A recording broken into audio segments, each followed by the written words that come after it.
오늘 말씀은 천지 창조입니다. 예레미야 10장 12절의 말씀. 여호와께서 그의 권능으로 땅을 지으셨고 그의 지혜로 세계를 세우셨고 그의 명철로 하늘을 펴셨으며, 또 창세기 1장 1절의 말씀. 태초에 하나님이 천지를 창조하시니 말씀입니다. 태초에 하나님이 천지를 창조하시니라는 위대한 선언으로부터 시작됩니다. 어떻게 창조하셨을까? 1장 3절의 말씀은 하나님이 빛이 있으라 명령하시니 빛이 있었습니다. 또 말씀만 있으라 명령하시니 빛이 있었고, 말씀만 하시면 무엇이든지 그대로 생겨났습니다. 그런데 오늘 본문은 하나님의 말씀 속에 세 가지의 요소가 있었고, 그 요소들이 무엇을 창조해냈는가를 잘 보여줍니다. 첫 번째로 능력으로 땅을 지으셨습니다. 또한 지혜로 세계를 세우셨습니다. 그리고 명철로 하늘들을 펴셨습니다. 천지인은 하늘천 땅지 사람인자, 하늘과 땅과 사람은 육과 영과 마음으로 구성되어 있습니다. 육은 땅이요, 영은 하늘이요, 마음은 세계입니다. 그래서 육신은 땅의 것을 좋아하고 능력이 나타나면 깜짝 놀라서 그 앞에 벌벌 떨며 굴복을 합니다. 육에 속한 인간은 병고침이나 귀신을 쫓아내고 기적이 일어나면 사람들은 그 사람을 따릅니다. 그러면서 그 사람을 환호하면서 능력이 있다고 말을 합니다. 그래서 그 기적을 베푸는 그 교회는 또 성도들이 많이 가요. 그러나 그건 또 영원하지가 않습니다. 일시적이에요. 언젠가는 또 떠나게 돼 있어요. 그러나 거기서 더 나아가지 않으면 쉽게 배반을 합니다. 예수님께 나와 병 고침을 받았던 수많은 사람들이 다 예수님을 잘 믿고 좋은 제자가 되었으면 얼마나 좋겠습니까? 그러나 전혀 그렇지가 않습니다. 기적은 제자가 되게 하는 계기는 되지만 그 자체로는 제자를 만들지를 못합니다. 기적은 쉽게 잊어버리고 오히려 배반도 하게 됩니다. 우리가 병을 어느 이제 기도 많이 하시는 분한테 병고침을 받고 기적을 베풀었다 하면 그 사람이 영원히 자기 사람이라고 생각하는 건 착각이죠. 시간이 지나면 그 사람도 떠나게 돼 있습니다. 우리 사람들은 영원하지가 않다는 것입니다. 그러나 하나님은 변함이 없으시고 항상 영원하신 분입니다. 우리 두 번째로 지혜로 세계를 세우셨다고 했습니다. 그러므로 이 세상을 살아감이나 다스림에는 지혜가 제일 중요합니다. 그래서 솔로몬은 하나님께 지혜를 구해야 했습니다. 솔로몬은 다른 거 구하지 않았어요. 돈을 달라고 한 것도 아니고 명예를 달라고 한 것도 아니고 오직 지혜를 구했습니다. 그래서 솔로몬은 하나님이 지혜를 주셔서 지혜로운 왕이 되셨죠. 성령의 9가지 은사들 중에서 지혜의 말씀이 제일 먼저 나옵니다. 고린도전서 12장 8절, 또한 잠언 4장 7절에는 지혜가 제일이니 지혜를 얻으라고 말씀하셨습니다. 또 명철을 얻을지니라고도 했습니다. 우리 최명철 목사님 이름을 잘 주셨어요. 최명철 목사님. 네. 명철을 얻으라 말씀하셨습니다. 세 번째로 명철로 하늘을 펴셨습니다. 하늘은 영을 상징합니다. 영이 밝아지고 강해지려면 명철이 있어야 된다는 말씀이에요. 우리의 영은 명철을 좋아하고 명철을 사모합니다. 육신에 속했던 사람이 영에 속한 사람으로 변화되고 명철해지는 사모하면서 살게 됩니다. 명철해지기를 사모하면서 살게 됩니다. 그러면 명철과 지혜가 어떻게 다른지 우리 살펴보겠습니다. 잠언 9장 10절에 보면은 여호와를 경외하는 것이 지혜의 근본이요 거룩하신 자를 아는 것이 명철이니 라고 이렇게 말씀하셨습니다. 세상에 속한 것들은 많이 아는 것도 중요한 일이지만 성도들에게 가장 중요한 일은 하나님을 아는 것입니다.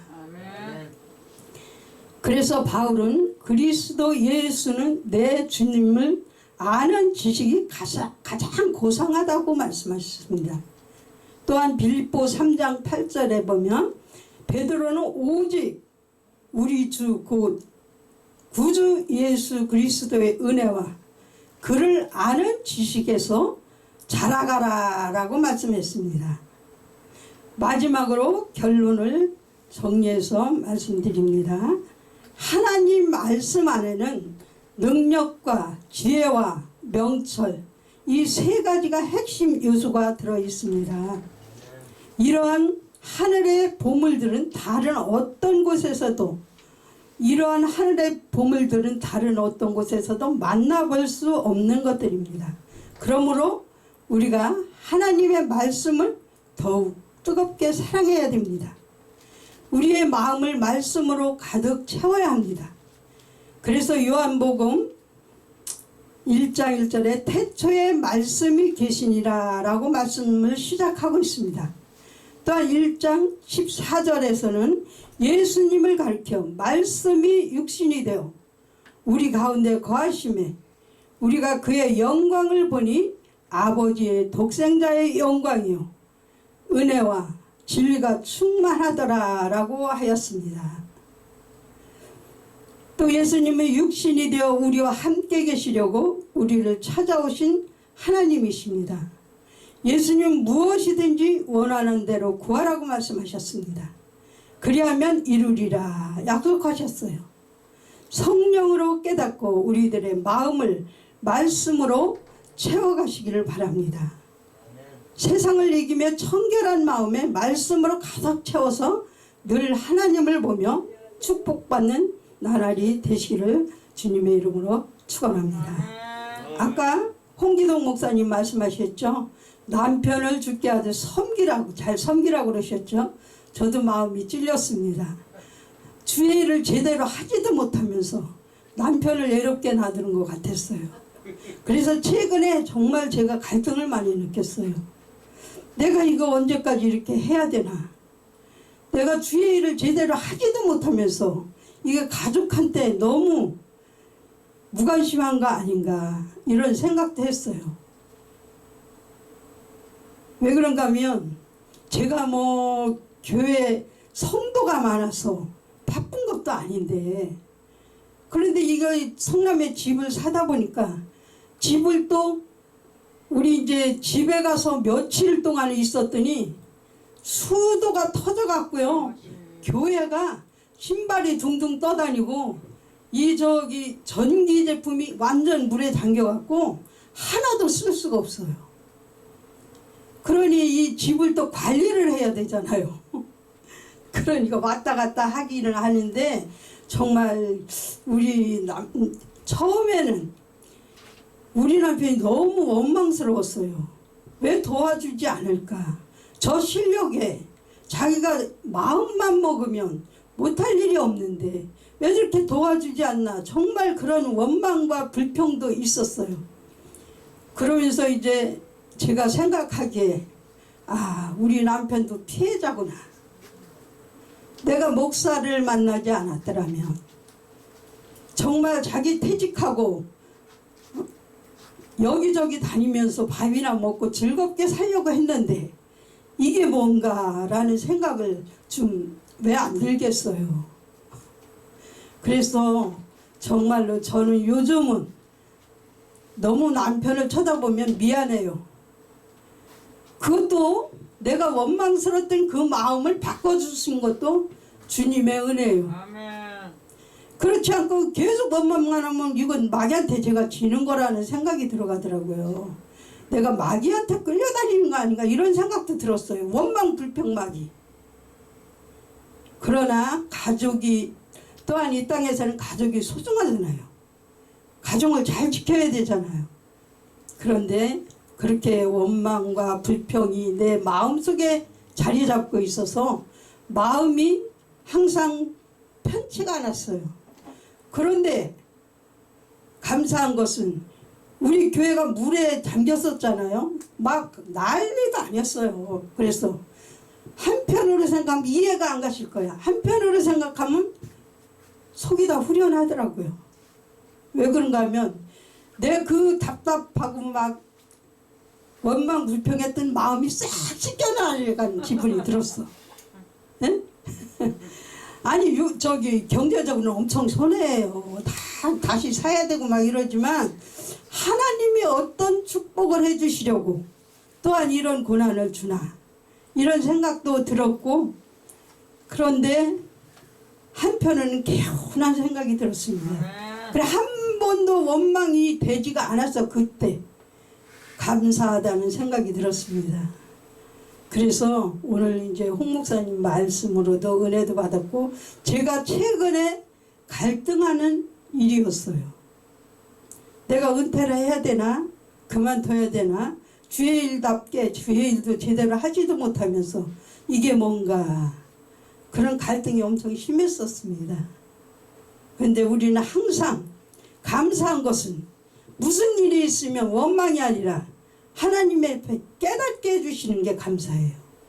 나를 되돌아보고 나를 되짚어보는 그런 깨달음의 은혜를 주신 것이 너무나도 감사했습니다. 그래서 요즘 갈등했던 이 모든 것들이 하나님 앞에 또 기도하라는 그런 일인가 생각도 들고 그랬습니다. 네. 요한복음 1장 1절에 태초에 말씀이 계시니라. 이 말씀은 곧 하나님이시라고 그랬어요. 이 말씀이 하나님이신데 우리가 말씀을 읽고 말씀 따라 살면 모든 것이 평안이 올 줄로 믿습니다. 네, 이것으로 말씀을 마치겠습니다. 잠시 기도하겠습니다. 만복의 근원이 되시는 아버지 하나님 감사합니다. 우리 주님께서 늘 깨달음의 은혜를 주심을 감사드립니다. 아버지 하나님, 주님 말씀을 뜻대로 살게 하여 주시옵시고, 태초부터 말씀이 계시니라고 말씀하셨고 말씀은 곧 하나님이시라고 말씀하셨습니다. 우리가 말씀대로 순종하며 주님 앞에 나가는 날까지 사명 잘 감당할 수 있도록 주님 도와 주시옵소서. 모든 것이 감사드리며 거룩하신 우리 주 예수님의 이름으로 감사하며 기도드리옵나이다. 아멘.